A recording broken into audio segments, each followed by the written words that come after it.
Assalamualaikum warahmatullahi wabarakatuh. Perkenalkan, nama saya Ahmad Nurul Afif, NIM 2020310088. Kami dari kelompok 13 C2MBR, Program Studi Manajemen Bisnis Syariah, Fakultas Ekonomi dan Bisnis Islam, Institut Agama Islam Negeri Kudus tahun 2021, yang beranggotakan yaitu saya, kemudian yang kedua yaitu Dafa Surya Ardiansyah, dan yang ketiga yaitu Wiwin Ihviana Safitri, akan menjelaskan materi tentang jual beli efek di Bursa Efek Indonesia. Di dalam materi jual beli efek ini, kami akan menjelaskan tentang 4 subbab materi, yaitu yang pertama pengertian efek, kemudian yang kedua yaitu pengertian bursa efek, kemudian yang ketiga sejarah Bursa Efek Indonesia, dan yang keempat yaitu mekanisme jual beli efek di Bursa Efek.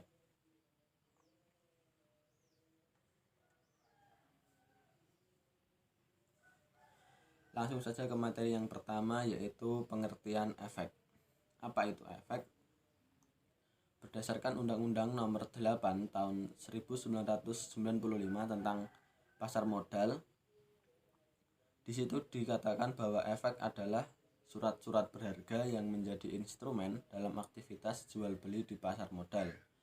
Surat berharga itu bisa berupa surat pengakuan hutang, surat berharga komersial, saham, obligasi, tanda bukti hutang, dan lain-lain. Kemudian materi yang selanjutnya yaitu pengertian bursa efek. Apa itu bursa efek? Bursa efek adalah sebuah wadah atau tempat bertemunya para broker serta dealer untuk melaksanakan jual beli efek, bisa berupa saham, obligasi, surat hutang, dan lain-lain.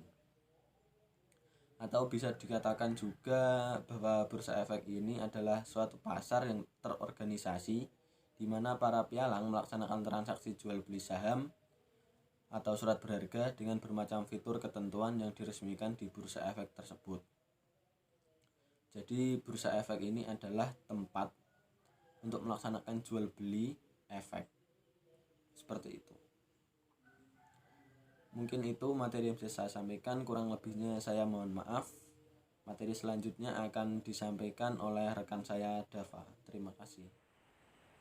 Assalamualaikum warahmatullahi wabarakatuh. Perkenalkan, nama saya Dafa Surya Ardiansyah, NIM 89. Saya akan menjelaskan tentang sejarah Bursa Efek Indonesia. Secara historis, pasar modal sudah muncul jauh saat sebelum Indonesia merdeka.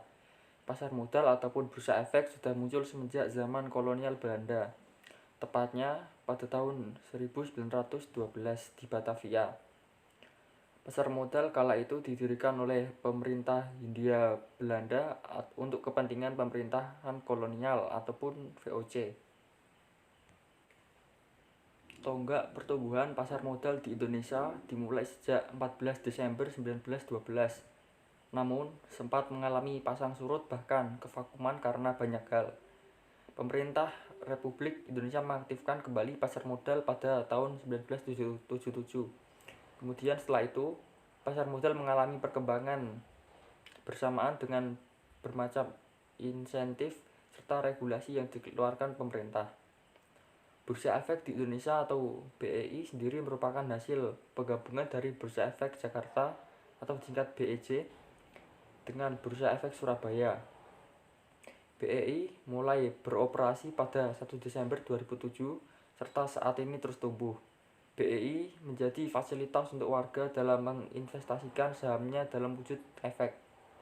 Bursa Efek Indonesia juga menyediakan investasi yang bermacam-macam, sehingga masyarakat bisa memilih produk investasi yang pas untuk mereka. Assalamualaikum warahmatullahi wabarakatuh. Perkenalkan, nama saya Wiwin Ihviana Safitri, NIM 202031310090. Di sini saya akan mempresentasikan materi yang selanjutnya, yaitu mekanisme jual beli efek di bursa efek. Di Indonesia hanya terdapat satu penyelenggara aktivitas bursa efek, yaitu PT Bursa Efek Indonesia atau BEI. Perdagangan efek di bursa dapat dibagi menjadi beberapa tahapan, yaitu yang pertama diawali dengan proses pembukaan rekening efek, serta penyampaian order dari nasabah kepada AB.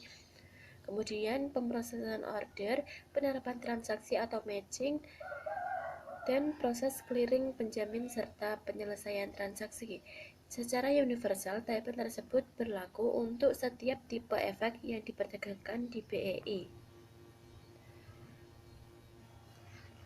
Kemudian, adapun ringkasan proses perdagangan efek di BEI sebagai berikut, yaitu yang pertama, sesi pembukuan rekening serta penyampaian order. Untuk penyampaian ordernya ada 3 cara. Yang pertama, penyampaian order lewat trading floor. Yang kedua, penyampaian order secara remote trading. Yang ketiga, penyampaian order secara online. Setelah penyampaian order, kemudian lanjut ke sesi pemrosesan order. Kemudian, yang ketiga yaitu sesi penerapan transaksi. Yang keempat, sesi clearing, penjamin, serta penyelesaian transaksi. Demikian materi yang dapat kami sampaikan. Apabila ada salah-salah kata, kami mohon maaf sebesar-besarnya. Assalamualaikum warahmatullahi wabarakatuh.